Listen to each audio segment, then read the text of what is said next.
You won't believe this, but deep in the muddy rivers of Southeast Asia, hundreds of gold divers are pulling out over $5 million worth of gold every single year.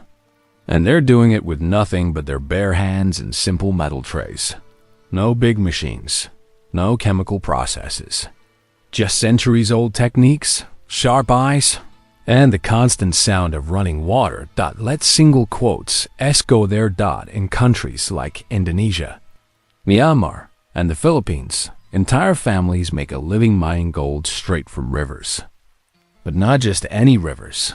They specifically target riverbeds with high levels of sediment and dark brown water. That murky color? It's a clue. It tells experienced gold hunters that the river is carrying heavy mineral deposits washed down from upstream mountains.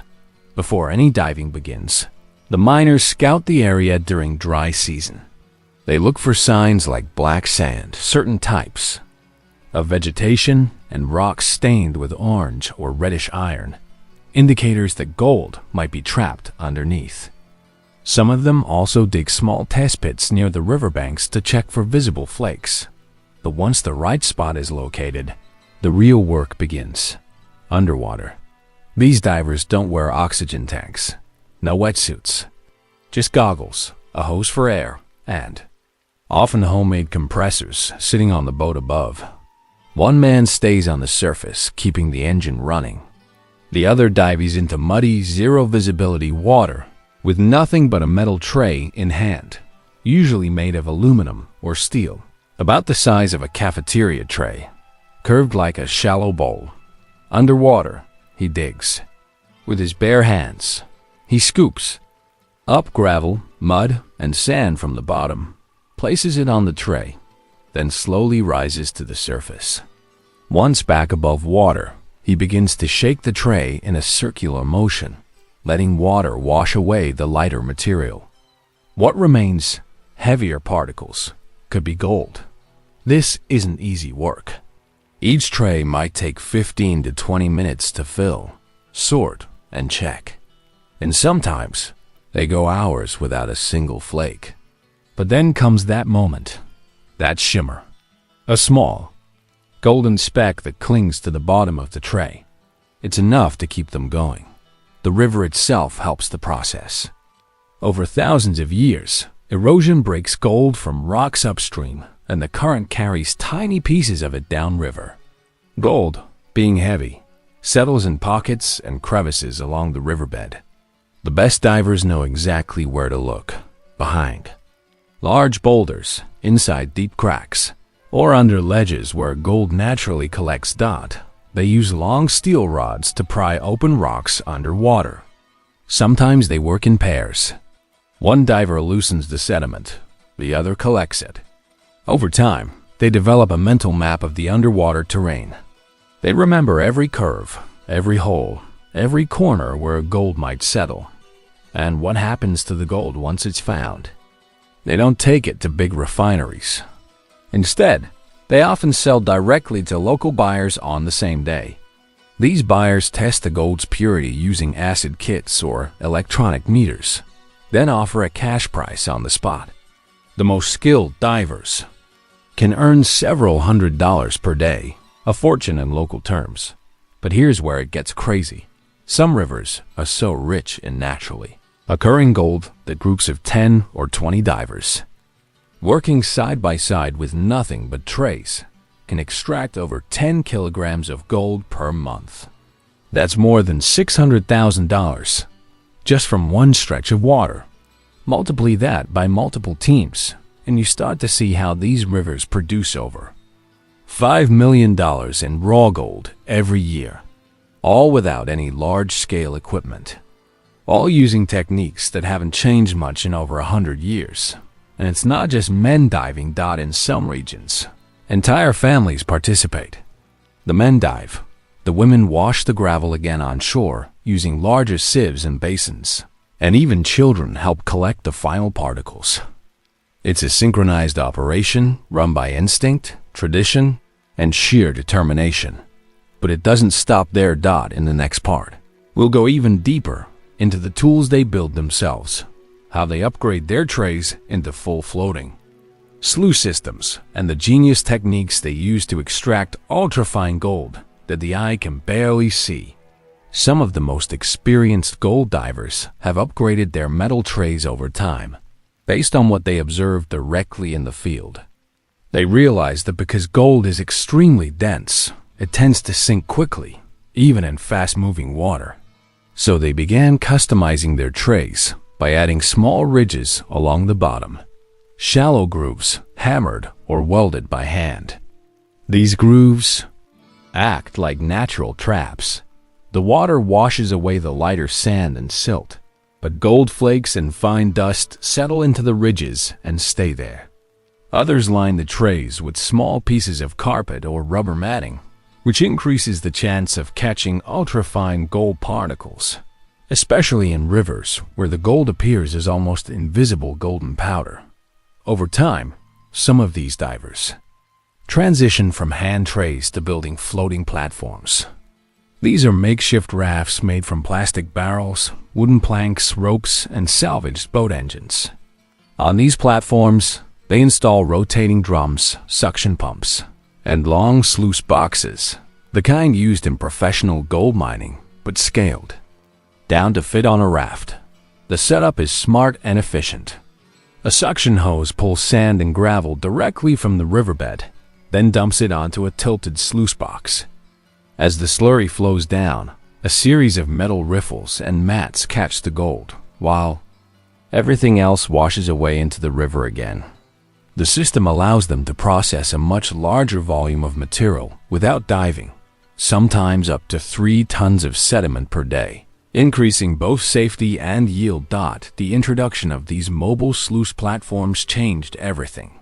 A team that once recovered maybe 3 to 5 grams a day by diving can now extract 20 to 30 grams in the same amount of time, just by running sediment continuously through their system.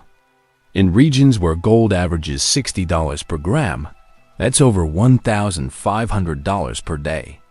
And the best part? The platforms can be moved up and down the river depending on sediment concentration. So the miners follow the gold like nomads, always chasing the next rich pocket. They rely on markers in the environment. Changes in water color, mineral stains on rocks, exposed roots, and the consistency of the sand. All these signs tell them where to stop and set up camp. Even more impressive, some families operate entire gold recovery teams on these rafts. The father runs the pump. The mother washes the sluice mats every 2 hours. The sons dive occasionally to unclog the suction head or check gravel buildup. Every flake is saved, collected in small glass jars, dried, weighed, and stored in a hidden compartment on the raft. Security is a constant concern.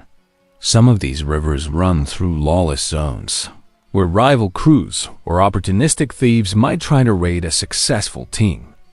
That's why many rafts are equipped with dogs, radios, and even makeshift alarm systems made from tin cans and wires. But even with all this effort, the success still depends on reading the river. Water flow, geology, sediment layers, all of it plays a role. Some miners carry vials filled with black sand samples from different areas to compare magnetic density. Others swirl the river gravel in shallow pans just to study how the lighter and heavier particles separate. Over time, their intuition sharpens. They begin to notice things that no map or textbook could teach. They feel the vibration of the water. They smell the minerals in the mud. They can tell by touch if the gravel is live, meaning gold-bearing, or dead and barren. And sometimes, when everything lines up just right, one of these teams hits a pocket. A natural trap where gold has been accumulating for decades. Maybe it was protected by a submerged tree root or sealed under a slab of stone. When they find it, the gold comes out in handfuls. Flakes, nuggets, even wire-shaped crystals. It's rare, but it happens. And when it does, it changes everything. When a gold pocket is found, the atmosphere on the raft shifts immediately. The Noise level drops. Movements become more focused. They know from experience that this type of discovery won't last long.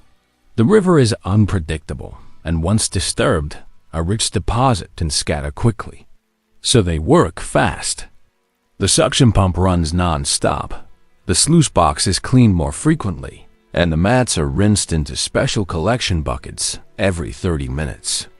The divers, if needed, go back in to remove larger rocks or debris blocking access to the core layer. Every action is aimed at extracting as much gold as possible before the pocket empties or the current changes.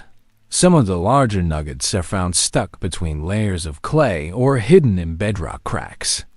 These are collected by hand or with metal tools like small chisels and pry bars.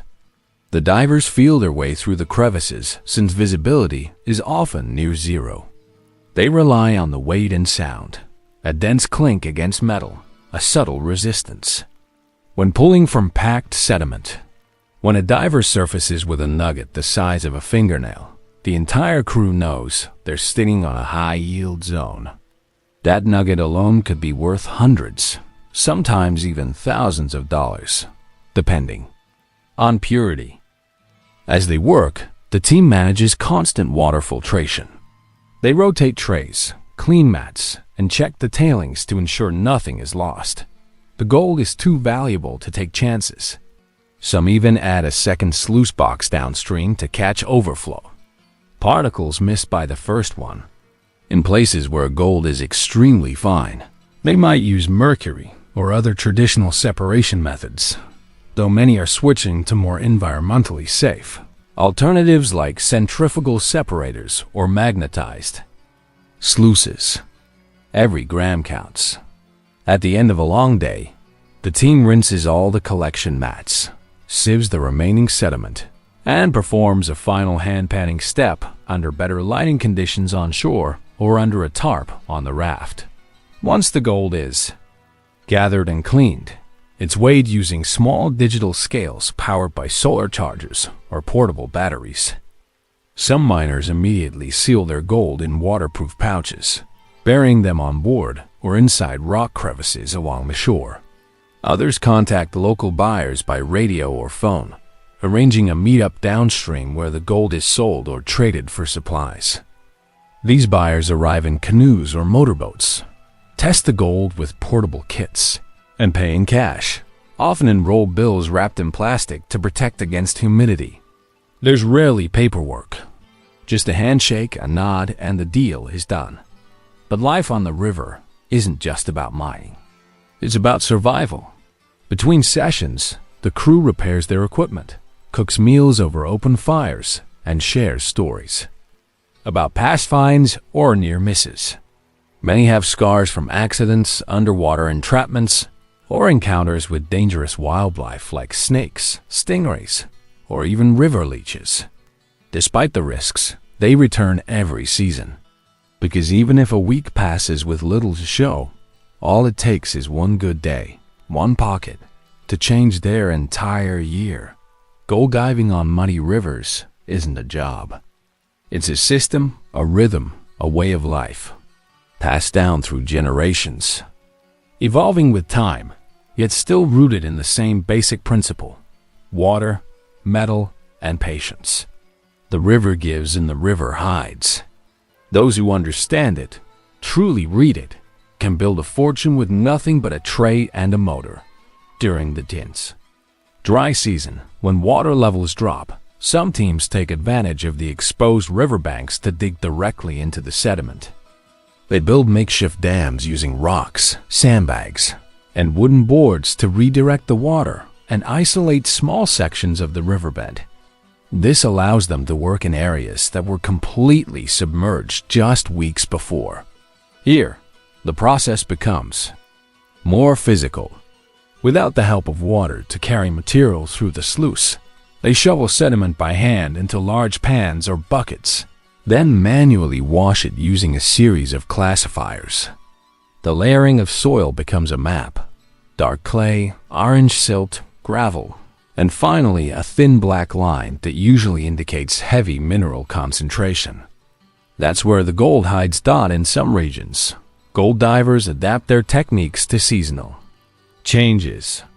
When rivers swell and become too dangerous to dive, they shift to high banking, setting up their sluices on dry land and pumping water from the river to process gravel collected nearby. Others switch to prospecting upstream, searching for the source rock, usually quartz veins or oxidized ore zones where gold naturally forms. These prospectors often hike for hours through dense jungle or rocky terrain, carrying only a backpack, a pickaxe, and a gold pan. They read the land like a book, identifying subtle changes in the landscape, a rusty stain on a rock face, a line of crystals embedded in the cliff, or even a concentration of specific plants that grow in mineral-rich soil.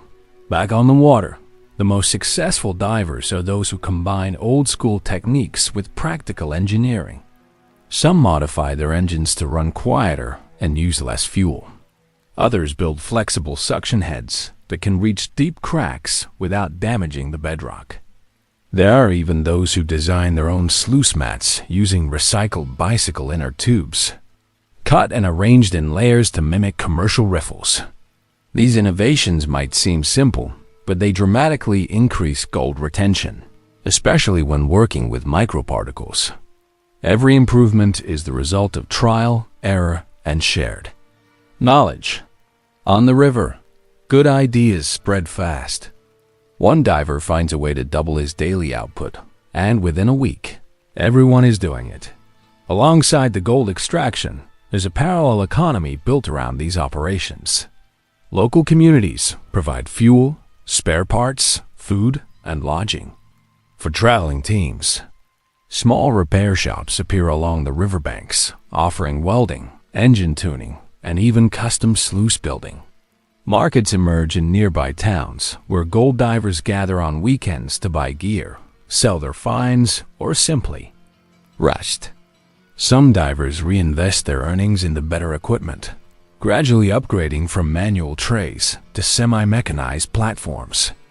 Others remain loyal to the simplicity of hand panning, trusting their instincts and hands more than any machine. Both approaches coexist. What matters is the result. In these environments, experience is the most valuable tool. You can't learn this from a manual. It's built day by day, dive by dive. Divers know which rocks are worth flipping, how the current changes with the moon cycle, and when to move locations. They speak in codes, use landmarks invisible to outsiders, and carry decades of unwritten knowledge. A smooth patch of water might seem empty to a stranger, but to a seasoned diver, it's a hotspot waiting to be cracked open. Some seasons end with a sudden rush that feels like a final exam delivered by the river itself. Monsoon clouds gather. The current starts gnawing at the banks, and each crew races against rising water to process every shovelful left on their claim. Pumps rumble late into the night, their rhythmic cough echoing up the valley as headlamps dance across pitted sandbars. On the rafts, hands work by memory. One feeds the hopper, another sluices the mats, a third empties tailings overboard in a steady arc of gray slurry. Conversations shrink to single-word commands. Gravel, rinse, scale. In the dark, the sluice riffles glitter like constellations, specks of gold momentarily catching stray beams of light before sinking into the carpet. No one pauses to admire. The only measure of beauty now is weight. At sunrise, the river has climbed half a meter. Mud-brown water curls past the hulls, shaking the mooring ropes. The team hauls the sluice box onto the deck, scrubs the riffles with dish brushes, and rinses the concentrate into a steel wok. A thin cloud of black sand hangs on the surface, and beneath it, like stars settling out of a night sky, a swirl of yellow flashes. The eldest diver tilts the wok, tapping gently until the gold packs into one corner. From a small tin, he sprinkles a pinch of borax, then flames the mixture with a butane torch until the metal coalesces into a single bead the color of sunrise. When the bead cools, he weighs it on a digital scale, 47.2 grams. Yesterday's take was 38.4. The day before, 65.7. 3 weeks of work, carefully logged in a greasy notebook. Total nearly 3 kilograms, over $100,000. At today's spot price. And this is only one crew. Downstream, dozens of other rafts mirror the same ritual. A buyer's boat weaves among them, its hull stacked with jerry cans of fuel and plastic tubs of rice. The agent kneels on each deck, scratches the gold with an assay stone, drips acid, and quotes a price. He pays in crisp bills sealed in vacuum. Packages, deducts a small commission, and departs without ceremony. By dusk, the cash will be buried under a floorboard or smuggled upriver to a relative who trades currency for tools. That money seldom rests. It cycles back into engines, fuel, replacement hoses, spare impellers, and occasionally a solar panel to power a phone that has no signal, but still takes pictures of nuggets lined up like soldiers on the palm of a calloused. And for newcomers, the figures sound mythical: $5 million in raw gold, coaxed from a ribbon of mud with little more than trays and persistence. Yet the arithmetic stands up. Multiply a single raft's weekly yield by the flotilla scattered along 300 kilometers of river. Factor in the dry season pits and the high banking camps perched on bluffs, and the total climbs quickly. The river renews itself every monsoon, tearing fresh gold from quartz veins upstream, sweeping it into crevices and eddies that will become next year's pay streaks. Each generation of divers inherits the same bargain. Endurance traded for specks of a metal older than the mountains. Hard lessons accompany the windfall. Motors seize at the worst moments. A broken compressor hose has drowned more than one veteran. Mercury spilled years ago still poisons the plankton that feed the fish the miners fry for lunch. Some crews experiment with centrifugal bowls and magnetized sluices to reduce chemical use. Sharing results in riverside workshops, where welders tack together new inventions under tarps that flap in the rain. Progress drifts in on currents of necessity. Better recovery means fewer hours below. Suffocating mud. Fewer risks taken on blind dives where a single misjudged breath can end a family's livelihood. Evenings on the bank are quieter once the engines cool. Fires crackle under battered kettles.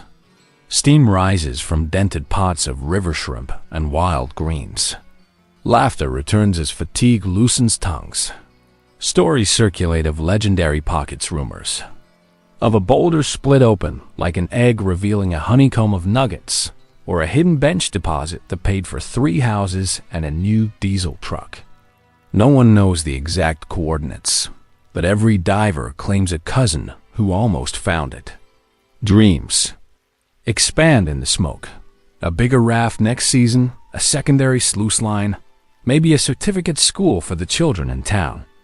The future, like fine gold, is painstakingly separated from the silt of daily worries that, by the time the first dry leaves skitter across the water, preparations begin to pull the rafts ashore. Engines are flushed, sluice mats rolled, barrels patched. With tar, some crews haul their gear into bamboo sheds inland. Others anchor their platforms to stout trees and wager that the flood will spare them. As they drift toward the mouth of the valley on rusty buses or beat-up motorcycles, each diver travels with pockets lighter than expected expenses, swallow far more than outsiders. Imagine, but still heavy enough to warrant cautious smiles. In markets miles away, jewelers melt anonymous beads into bracelet links destined for city boutiques. Few buyers will ever guess that the gold they wear spent months grinding against stones in a brown torrent before it glittered on their chandelier. Light knowledge returns upriver in whispers. Satellite imagery hinting at a new gravel bar. An old survey map rediscovered in a government archive. A A geologist's offhand remark about unusual iron staining 2 valleys west. During the off-season, veterans replay those clues in their minds, like slow-motion footage, superimposing imagined pay lines onto topographic memories. They mend their lungs with rest, soak sore joints in herbal baths, and count the days until the river recedes again. If you've watched this far, you already feel the pull of that muddy water, the promise that patience, sweat, and a bit of luck can pry ancient treasure from a living landscape. Tell us what surprised you most about these gold divers. Share the moment you'd be willing to endure for a glimpse of yellow in the pan. And stay tuned to witness the next season's search for the river's hidden fortune.